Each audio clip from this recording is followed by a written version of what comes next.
All right, welcome back, everybody. My name is Randy, My name is Melanie. and today we will be reviewing Sweet Home. So, Sweet Home is another Asian Netflix series.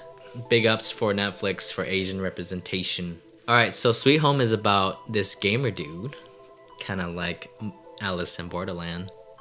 So many gamers. I know, these gamers saving the world. So there's this gamer dude, his whole family is dead. He moves into this apartment building. It's kind of like run down and old. And this is pretty much where the entire show takes place. He gets there, spends a night there, encounters some creepy stuff. And then the very next morning, everybody starts turning into monsters all around the country. That's sort of where the action starts. So, what did you think of this show? Honestly, a lot of people kind of hyped me up for this movie. A lot of people recommended it, but I personally didn't like it that much at the beginning because nothing really made sense. And I think I just watched too much like zombie movies. So I didn't expect the monsters to be like how they were. I thought this show was okay.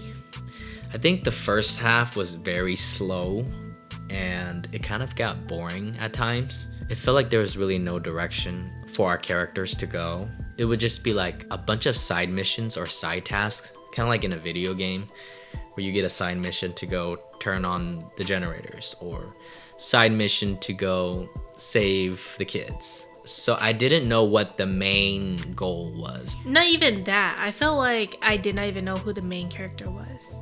Something that I didn't like about the show was how the two kids were introduced. Like the two kids had nothing to do with the show, I feel like.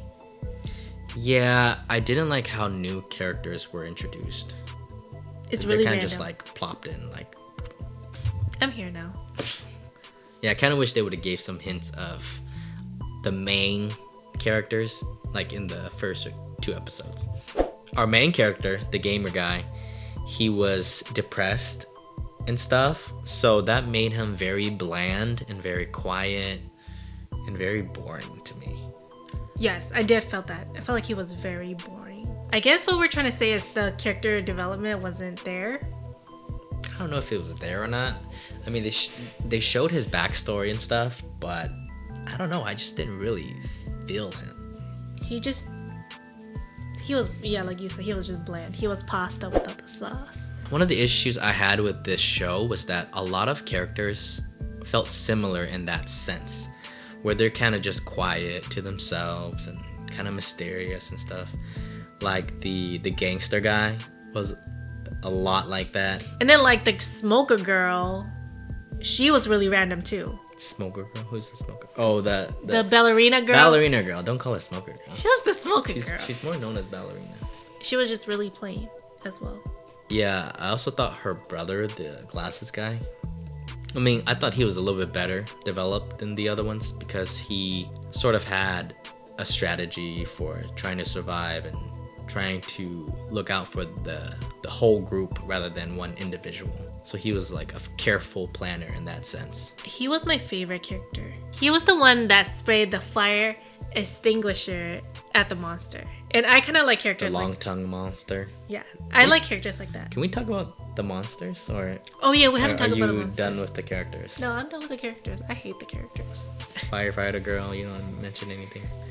She was also really plain. I expected her to kind of be a hero, but she wasn't really a hero either.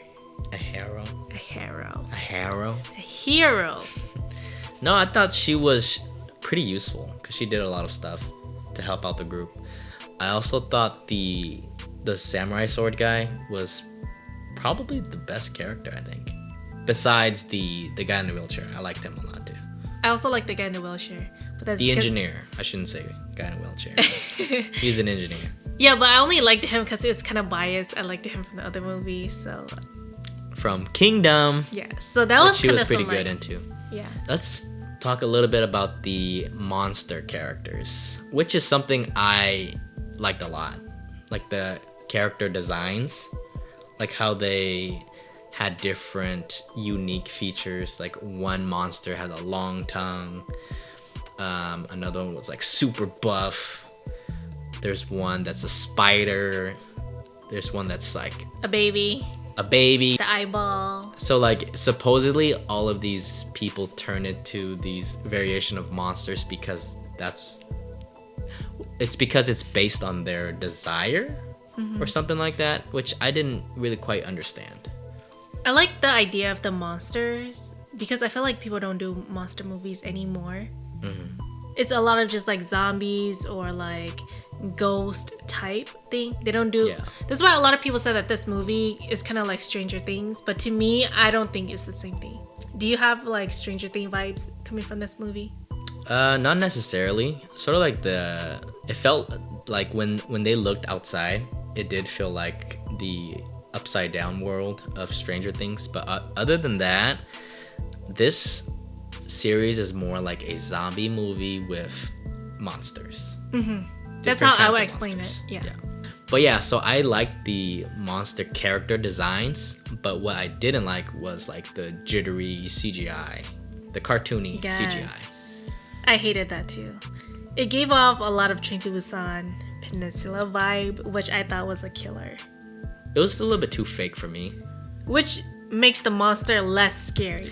Yeah, it makes it less scary and it takes me out of the movie. It makes it less believable. I really wish they could have not done that. I get it that it's like a design choice by the directors or producers, but I kind of wish they didn't do that. I think the scariest part of this movie was when the girl was at the door. And then he kind of like, the main guy saw her through that little... Oh yeah, I like that part. But that's like the only scary part in this whole entire show for me, which is kind of disappointing. I thought the spider scenes were kind of scary too. I thought the baby scene was kind of cute. Another thing I liked was the idea of the show. I liked how they sort of used like a zombie apocalypse type of feel, but inserted monsters instead of zombies. Now that we're deeper into the series, I like it a little more. But at the beginning, it was really hard for me to like the show because it's kind of like a zombie, but it's not really a zombie either. So I was kind of like, I don't get what they're trying to do. I think for this show, this second half is much better than the first half. Yes, I agree. Which is kind of the opposite for the Alice in Borderland, in my opinion. It's kind of like flip-flopped.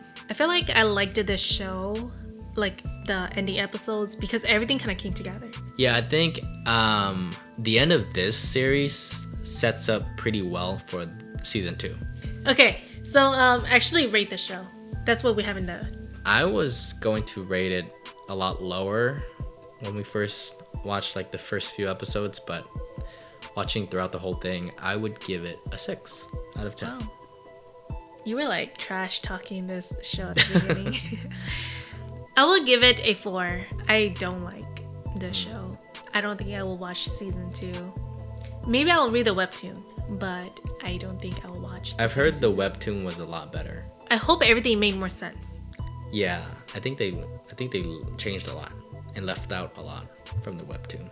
And they spent a lot of money making this, so I'm pretty sure if they were to like do every single detail, it will cost them so much more. Alright, so that was our review of Sweet Home. Let us know what you guys think in the comment section down below. Don't forget to click that like button and subscribe if you've watched it this far.